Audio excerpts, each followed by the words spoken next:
Applied physics میں masters کا مشورہ بھی بلکہ زبردستی بھی ہلاکو خان کی جانب سے ہی ہوئی تھی اور وہ طے جان کے آگے بے بس ہو گئی تھی جب انہوں نے بھی بیٹے کو فیور کیا تھا۔ منہ پر ہاتھ رکھ کے بمشکل جمائی کو روکا، موبائل نکال کے کنکھیوں سے اسے دیکھا جو نہایت انہماک سے لیکچر ڈیلیور کر رہا تھا۔ موبائل میں میوزک پلیئر آن کیا تھا اور سانگز چیک کرتے کرتے سانگ پلے ہو گیا تھا۔ نی تیرے لک دا ہلارا رنگ رارا ریری رارا، فل والیوم میں سانگ بجنا شروع ہو گیا تھا۔ سب کی گردنیں بے ساختہ اس کی طرف مڑی تھی اور وہ ایسی بدحواس ہوئی کہ موبائل نیچے رکھ کر اس پر پاؤں جما کر کھڑی ہو گئی۔ وہ ایک دم خاموش ہوا تھا، چہرے پر سرخی جھلکنے لگی تھی اور دانت پر دانت جمائے نہایت سنجیدگی سے ضبط کر کے اسے دیکھا تو جس کا رنگ اڑ گیا تھا۔ بس اب میں گئی۔ وہ آنکھیں میچ کے کھڑی ہو گئی تھی، تب ہی وہ قریب آیا اور اس کا پاؤں ہٹا کے موبائل اٹھایا اور آف کر کے جیب میں ڈال لیا تھا۔ چیزیں اٹھاتے ہوئے ایک نظر سوہن پر ڈالی اور باہر نکل گیا۔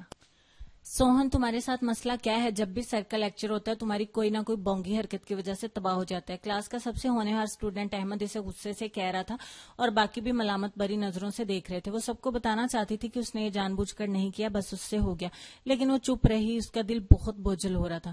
چلو جی، جان چھوٹی چھٹی سے اور پڑھائی سے۔ وہ بے تحاشا خوش تھی اور آخری سیمسٹر بھی اپنے اختتام کو پہنچا۔ اب وہ تھی اور موج مستیاں، بس ریزلٹ کا انتظار تھا اور پھر ایک بہترین جاب اس کی منتظر تھی۔ یہ اس کا ذاتی خیال تھا جس سے کوئی بھی متفق نہیں تھا۔ امی تو سیدھے صباؤ شادی کا کہہ رہی تھی، لیکن وہ سنتے ہی بدک اٹھی۔ جو بندہ مجھے کلاس میں 5 منٹ برداشت نہیں کر سکتا وہ ساری زندگی کیسے کرے گا؟ نو نیور۔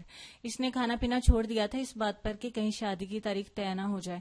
بڑے ابا کی مدد پھر کام آئی کہ جب وہ چاہے گی تبھی رخصتی ہوگی، لہٰذا اب علی کی شادی ہو رہی تھی۔ علی کی بات اپنے ماموں کے گھر طے تھی، بس اب وہ تھی اور شاپنگ۔ 2 سوٹ بڑی امی نے بنا کر دیے، 2 ہی امی نے۔ علی نے الگ پیسے دیے تھے اور بڑے ابا نے الگ، مگر جہاں سے پیسے آنے چاہیے تھے بس وہاں سے نہیں آئے۔ لیکن پرواہ کسے تھی؟ وہ کون سا ہلاکو خان کے عشق میں گوٹے گوٹے ڈوبی ہوئی تھی۔ دلہن کے گھر مہندی لے جانے کی تیاریاں ہو رہی تھی، وہ کام میں بری طرح سے مصروف تھی۔ مہندی کی سجاوٹ اس نے، عارب نے اور ثنا آپا نے مل کر کی تھی۔ سب لوگ تیار ہو گئے تھے، بس وہی رہ گئی تھی۔ مہندی کے لیے اس نے شرارہ بنوایا تھا، ساتھ میں پراندہ۔ اب اللہ فرمیزی کٹ پراندہ کیسے ٹکتا؟ کوئی 150 پن لگانے کے بعد بھی نہ ٹکا۔ عرب اسے بلانے آیا تھا۔ چلو نا آپی، دیر ہو رہی ہے، چچا ناراض ہو رہے ہیں، سب لوگ جا چکے ہیں، بس تمہارے ہی نخرے ختم نہیں ہو رہے۔ وہ تھا تو اس کا دیور، لیکن بات کا پورا تھا۔ عارب، یہ پراندہ ٹھیک سے نہیں ٹک رہا۔ اچھا لاؤ میں تمہاری ہیلپ کروں۔ لیکن تم کیا ہیلپ کرو گے؟ میں اپنے بالوں میں لگا لوں گا، وہ جل کر بولا۔ کچھ نہ کچھ تو کروں گا نا۔ اچھا ٹھہرو، ابھی آیا، کہتے ہوئے باہر گیا۔ تھوڑی دیر بعد آیا تو پراندہ اس کے ہاتھ سے لے لیا۔ آپن تم پراندہ گوند کر لگاؤ، میں اس کا کچھ کرتا ہوں۔ جیسی سوہن ویسا عارب۔ سوہن نے پراندہ گوند کے اسے تھمایا اور اس نے کیسے سیٹ کیا کہ وہ بالکل بھی نہیں ہل رہا تھا۔ تھینک یو عارب، وہ خوش ہو گئی تھی۔ آئینے میں خود کا تفصیلی جائزہ لیا اور مسکراتے ہوئے باہر آئی۔ سعید کے ساتھ بیٹھتے ہی ایک لمحے کو محسوس بھی نہ ہوا کہ وہ اس کا شوہر ہے۔ جیسے ہی وہ لوگ پہنچے، مہندی کے ساتھ آئی ہوئی بھنگڑا ٹیم ڈھول کی تھاپ پر شروع ہو گئی تھی۔ سب لڑکے بھنگڑا ڈال رہے تھے۔ دولہا کی اکلوتی بہن ہونے کا احساس بھی بہت خوشکن تھا۔ سب سے آگے بڑا تھال پکڑے وہ مگن انداز میں آگے بڑھ رہی تھی کہ ٹھٹک گئی۔ ہلاکو خان اور لڑکی کے ساتھ ہنستا ہوا پایا جائے ناممکن تھا، لیکن یہ ہو چکا تھا۔ نہ جانے وہ کون تھی، سعید کے ساتھ اس کا کیا رشتہ تھا؟ وہ نظر انداز کر گئی اور آگے مہندی کے ہجوم میں شامل ہو گئی۔ پھر پوری مہندی میں وہ اور لڑکی آپس میں باتوں میں مصروف رہے تھے۔ وہ ٹھٹکی تو اس وقت بھی تھی جب علی کی ساس نے اس کو سعید کے ساتھ مہندی لگانے کے لیے اسٹیج پر بلوایا تھا، مگر وہ نہ آیا کہ اسے یہ سب پسند نہ تھا۔ سوہن کو زندگی میں اس کی ہر بات بری لگی تھی، مگر نہ جانے کیوں آج رنگ پھیکا پڑ گیا۔ مہندی لگانے کے بعد لڑکیوں نے لڈی ڈالی تھی۔ واپسی میں وہ سعید کی گاڑی میں ہی بیٹھی تھی، دل ہنوز اداس تھا۔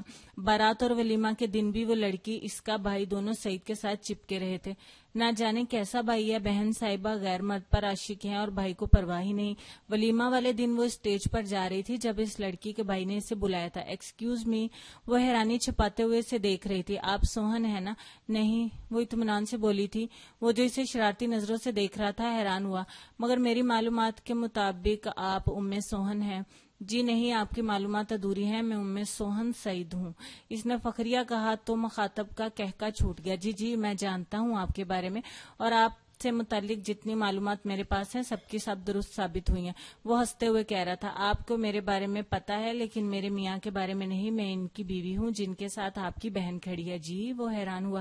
جی آپ وہ چل دی۔ اسے اپنے پیچھے کہکوں کی آواز بخوبی سنائی دی۔ پھر اس نے کئی بار اس لڑکے کو سعید کے پاس دیکھا اور سعید کو بھی سنجیدہ نگاہوں سے اسے دیکھ رہا تھا۔